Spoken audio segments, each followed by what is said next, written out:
दोस्तों ये कहना गलत नहीं होगा कि भाई नेपोटिज्म का जो मुद्दा है वो इन दिनों इतना गर्म हो चुका है कि भाई इस बार बॉलीवुड को इस पर जवाब देना होगा। यानी कि भैया इस बार बॉलीवुड इन सवालों से नहीं बच सकती, उनको बताना होगा कि भैया इतना नेपोटिज्म बॉलीवुड में क्यों है, इतने धड़ल्ले से वंशवाद को क्यों बढ़ावा दिया जा रहा है बॉलीवुड में।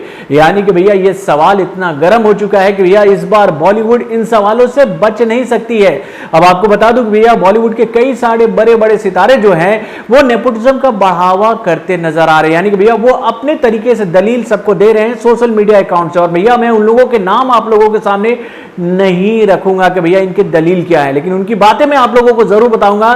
तो दोस्तों एक बहुत ही बड़ी एक्ट्रेस हैं, उनकी मां ने कुछ ऐसा कहा कि भैया आप भी कल बाप बनोगे, आपके भी बच्चे बड़े होंगे, तो क्या उस वक्त आप अपने बच्चों को बढ़ावा नहीं देंगे। यानी कि भैया वो बोल रहे हैं कि उस वक्त हम देखेंगे कि आप क्या करते हैं, क्या आप नेपोटिज्म को बढ़ावा देंगे या फिर बाहरी लोगों को मौका देंगे। और उसके बाद एक बॉलीवुड के बहुत बड़े प्रोड्यूसर हैं, उन्होंने ये बात कही कि अगर मेरा बेटा टैलेंटेड है, अगर वो अच्छा काम जानता है तो मैं उसे काम क्यों ना दूं, वो क्यों नहीं फिल्मों में डायरेक्टर बने। तो भाई आप लोगों की बातें बिल्कुल सही है। भाई हर इंसान की एक ख्वाहिश होती है कि उसका बच्चा उससे आगे निकले और उससे ज्यादा नाम कमाए।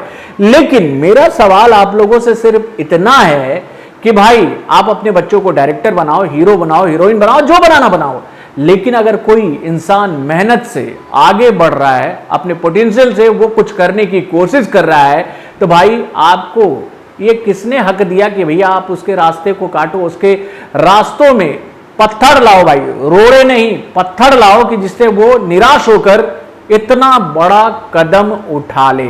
यानी कि भैया सीधी सी बात है, और इस सवाल का जवाब आज पूरा इंडिया पूछ रहा है कि भैया सुशांत सिंह राजपूत ने छिछोरे जैसी सुपर डुपर हिट फिल्म दी, उसके बाद उनकी फिल्म नेटफ्लिक्स जैसे प्लेटफॉर्म पर रिलीज होती है, और उसके बाद उनकी जो दूसरी फिल्म है, यानी कि भैया उनकी जो आखिरी फिल्म है दिल बेचारा, उसको भी लेकर बहुत ही निराशाजनक खबर सामने आ रही कि भैया ये फिल्म भी भाई ओटीटी प्लेटफॉर्म पे आने वाली है।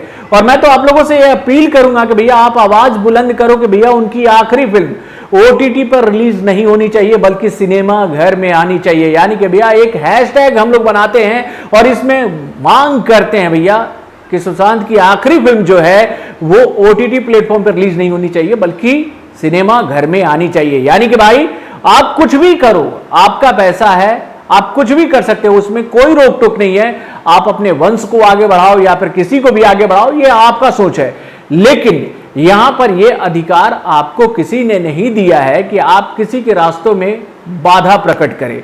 तो दोस्तों ये बात बिल्कुल वाजिब है, क्योंकि भैया मेरा भी मानना सही है कि हर इंसान चाहता है कि उसका बच्चा उससे आगे निकले, उसके बच्चे को वो मौका मिले जिसने उसके लिए फील्ड तैयार किया है। बॉस ये बिल्कुल सही है, लेकिन एक बात मैं आप लोगों से जरूर करूंगा कि भैया इस बार ये मुद्दा ठंडा नहीं होने वाला। यानी कि भैया ये जो बड़े बड़े मेकर्स हैं वो इधर उधर की बातें और उसके बाद में सैद्धांतिक बातें करके आपको इधर उधर नहीं कर सकते हैं। आपको इसका जवाब इस बार बॉलीवुड को देना पड़ेगा। और भाई बॉलीवुड के बड़े बड़े सितारे अब नेपोटिज्म पर खुलकर कह रहे हैं, और भाई ऐसे ऐसे नाम सामने आ रहे हैं जिसको अचानक ही बॉलीवुड ने भुला दिया था। यानी कि भैया एक जमाना ऐसा था, यानी कि मैं एक जमाने की बात कर रहा हूं कि अभय देओल की जब फिल्में सिनेमा घर में लगती थी तो लोग बोलते थे भैया कि अभय की फिल्म है तो नो डाउट ये फिल्म बहुत ही बेहतरीन होगी, कुछ अलग किया होगा अभय देओल ने। और भाई आज अभय देओल कहां है, कौन पूछ रहा है उनके बारे में। यानी कि भैया ऐसे बहुत सारे सितारे हैं जो कि आउट हो चुके हैं फिल्म इंडस्ट्री से, और उसमें तो भैया कुछ लोग ऐसे हैं जिनका सीधा सीधा संबंध फिल्मी घरानों से था, लेकिन भाई उनके साथ ऐसा खेल हुआ कि भैया वो खेल बन के रह गए बॉलीवुड में। तो भैया अभय देओल ने भी अपनी बात सबके सामने रखी है, और आपको पता ही है कि अभय देओल का सीधा सीधा संबंध सन्नी देओल की फैमिली से है। तो उन्होंने क्या कहा है चलिए मैं आपको बताता हूं। हेलो फ्रेंड्स, मैं हूं नरेंद्र और मैं आपके लिए लेकर आया हूं और एक खास रिपोर्ट जो कि जुड़ी भैया बॉलीवुड के बेहतरीन और टैलेंटेड एक्टर यानी कि भैया अभय देओल से। तो दोस्तों पहली बार अभय देओल ने नेपोटिज्म पर अपनी जुबान खोली है और अपना दर्द सबके सामने रखने की कोशिश की, और उसके साथ उन्होंने ये बताने की कोशिश की अपने इस पोस्ट के माध्यम से। यानी कि भैया जो उन्होंने अपने इंस्टा पर डाला है जिसमें उन्होंने कहा भैया कि ये पहली बार नहीं हो रहा, इससे पहले उन्होंने इस पर आवाज उठाई थी लेकिन किसी ने सुना नहीं था। तो भाई क्या कहा है अभय देओल ने, चलिए पहले मैं आपको वो बताता हूं। तो उन्होंने कहा कि सुशांत की मौत ने मुझे थोड़ा बोलने के लिए प्रेरित किया है, लेकिन यह मेरा पहली बार बोलना नहीं है। इससे पहले मैंने कई बड़ी चीजों पर अपनी राय रखी है। मुझे खेद है कि हर किसी को जगाने में किसी की मृत्यु हो गई, लेकिन इस बात की खुशी है कि लोगों ने ध्यान तो दिया है और वो अब सुनना चाहते हैं। केवल इंडस्ट्री के बाहर ही नहीं बल्कि अंदर भी बदलाव की मांग कर रहे हैं। यानी कि भैया उन्होंने बताया कि सुशांत के मौत के बाद अब लोगों का ध्यान उस पॉइंट पर केंद्रित हो गया है जिस पर कभी कोई खुलकर नहीं बोलता था। यानी कि भैया बहुत सारे सितारे बॉलीवुड में आते थे, अच्छा काम करते थे, लेकिन भैया उनके साथ ऐसा खेल खेला जाता था बॉलीवुड में कि भाई ये जो बढ़ता हुआ सितारा है वो कहीं ना कहीं गुमनामी की जिंदगी जीने के लिए मजबूर हो जाए। यानी कि भैया बॉलीवुड में ऐसे कई चेहरे हैं। आप अपने कमेंट के माध्यम से हमें जरूर बताइएगा उन लोगों के बारे में और उन पर हम जरूर से जरूर वीडियो बनाएंगे। तो दोस्तों इसी के साथ ही अपनी बात को आगे बढ़ाते हुए उन्होंने जो कहा वो भी बहुत ही चौंकाने वाला है और ये बात उनकी सुपर डुपर हिट फिल्म यानी कि जिंदगी ना मिलेगी दोबारा से है। उन्होंने जिंदगी ना मिलेगी दोबारा का एक फोटो शेयर करते हुए कहा कि जब 2011 में यह फिल्म रिलीज हुई थी लगभग सभी पुरस्कार समारोहों ने उन्हें और फरहान अख्तर को मुख्य भूमिका से हटा दिया था और हर जगह ऋतिक रोशन को लीड एक्टर के तौर पर प्रेजेंट किया जा रहा था। यानी कि भैया इस फिल्म में ये तीनों कलाकार थे, लेकिन भैया यहां पे अगर किसी को प्रधानता मिली थी तो वो केवल ऋतिक रोशन को मिली थी। तो भाई इस बात को भी सामने रखते हुए उन्होंने बताया कि भैया कितना पक्षपात होता है बॉलीवुड में। यानी कि भैया अगर आपका औहदा आपका ऑरा उतना बड़ा नहीं है तो भाई ये फिल्म मेकर्स आपको आगे बढ़ने नहीं देंगे। और भाई आपको तो पता ही है कि फिल्म फेयर अवार्ड में क्या होता है, वहां पर किसको अवार्ड दिए जाते हैं, कितने बड़े बड़े स्ट्रगलर आते हैं बॉस, उनको दिया जाता है भैया डेब्यू का अवतार। यानी कि भैया ये वो टैलेंटेड एक्टर है जिसको बहुत ही मेहनत से खोज के निकाला करण जौहर ने और भैया करण जौहर लाके सबके सामने प्रेजेंट किए हैं। दिमाग खराब हो जाता है बॉस, मतलब कि मजा आता है इन लोगों पे कमेंट्स करते हुए, कॉमेडी करते हुए कि भैया ये लोगों ने मजाक बना के रख दिया है। अरे स्ट्रगलिंग क्या होता है जाके आप उन लोगों से पूछो जो कि बहुत ही टैलेंटेड हैं, मेहनत करके पहुंचे हैं मुंबई में और एक एक कमरे में 5-5, 6-6 लोग इसी उम्मीद से रहते हैं कि भाई एक दिन हमारे टैलेंट को लोग पहचानेंगे। भाई बहुत सारे सवाल हैं भाई, आपको बता देता हूं कि बॉलीवुड में ऐसे बहुत सारे चेहरे हैं जो कि आज अच्छा नाम कमा रहे हैं और भैया ये नाम वो कब कमा रहे हैं तो भैया 20-20 साल घसने के बाद। अभी ना लोगों के पास में एक बहुत बड़ा उदाहरण है कि भैया नवाजुद्दीन सिद्दीकी को तो भैया इंडस्ट्री ने मौका दिया, लेकिन भाई आप उनके स्ट्रगलिंग को देखो। आमिर खान की फिल्म, मनोज बाजपेयी की फिल्म, उन सभी फिल्मों में छोटे छोटे रोल करते नजर आए थे नवाज, और भाई आज जब जाके उनको मौका मिला है तो लोग उदाहरण देते हैं। भाई नवाजुद्दीन सिद्दीकी को तो भैया बॉलीवुड ने बना दिया, भाई उनकी आधी जिंदगी बॉलीवुड ने खा ली। तो भाई उस वक्त लोग आंखों में गोटियां लेके बैठे थे, गोटियां भाई, इसीलिए गुस्सा आता है।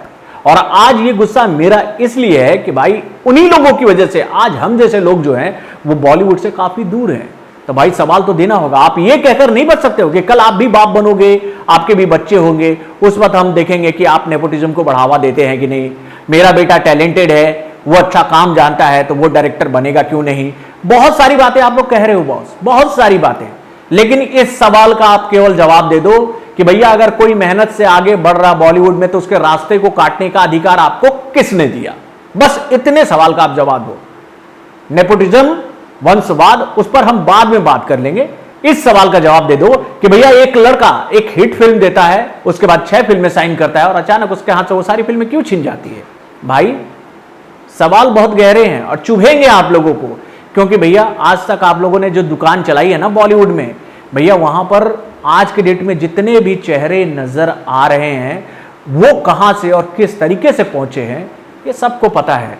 लेकिन अब खुलकर आपको बताना होगा कि भैया आपने ये टैलेंट कैसे चुना, कितने ऑडिशंस आप लोगों ने लिए थे, उन ऑडिशन में कितने लोग फेल्यूर हुए थे और क्यों आपने इनको मौका दिया।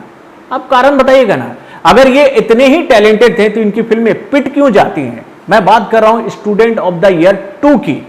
भाई ये फिल्म पिटी क्यों, इसका कारण आप बता दीजिए। आप बहुत बड़े मेकर हैं, आप एक टाइम बहुत बड़े बड़े फिल्में बना चुके हैं और उनको आप बेस्ट डेब्यू का अवतार दे देते भैया कि बेस्ट डेब्यू का अवतार जो है ये यही है, मतलब इस साल के सबसे बेहतरीन खोज जो है वो यही है। मैं उनका नाम नहीं लूंगा भाई, क्यों मिला उनको वो अवतार वाला अवार्ड, और वो बहुत ही स्ट्रगलिंग वाला मोमेंट बताती हूँ भैया, बहुत मेहनत लगा है इसको हाथ में लेने के लिए। सवाल है बॉस, चुभेगा तो जरूर, और इसका जवाब आप लोग को इस बार देना होगा। यानी कि भैया सुशांत सिंह राजपूत की मौत जो है वो जाया नहीं जाएगी, जवाब आपको देना होगा। और आपको लगता होगा ना कि भैया ये मुद्दा जो है कुछ दिनों में ठंडा हो जाएगा, तो भाई हम जैसे लोग इसको गर्म करेंगे। जब भी आप कोई बकवास फिल्म बनाओगे, जब भी आपके फिल्मों में बकवास एक्टिंग करते हुए ये सेलिब्रिटी के बच्चे नजर आएंगे, तो हम लोग सवाल उठाएंगे और बहुत ईमानदारी से उठाएंगे। आप लिख लो ये बात, मैं किसी की बात नहीं करूंगा, लेकिन मैं अपनी बात जरूर करूंगा कि जब भी मुझे कोई फालतू फिल्म दिखी और उसमें बॉलीवुड के बड़े बड़े घराने के टैलेंटेड बच्चे अगर नजर आएंगे और उनका टैलेंट इतना बेहतरीन होगा कि भैया उनके टैलेंट को देखकर लोग माथा पीट रहे होंगे सिनेमा घर में, तो हम लोग बस यही बजाएंगे। तो बॉलीवुड से जुड़े और भी कई सारे खबरों को जानने के लिए हमारे चैनल वायरल न्यूज जंक्शन को लाइक सब्सक्राइब करना ना भूलें और हमारे नए अपडेट्स को जानने के लिए बेल आइकन को जरूर दबाएं। दोस्तों, जैसा कि आपको पता है कि मेरा नाम है नरेंद्र शर्मा और मेरा नाम है पूजा शर्मा। ये मेरी वाइफ है। दोस्तों, आपने आज तक हमारे चैनल यानी कि वायरल न्यूज जंक्शन को बहुत सारा प्यार दिया है और मुझे उम्मीद है कि आप हमारे नए चैनल, मैडम आगे बताइए, टेस्टी कटोरी को भी उसी तरह से प्यार देते आएंगे जिस तरह से अभी तक आपने वायरल न्यूज जंक्शन को प्यार दिया है।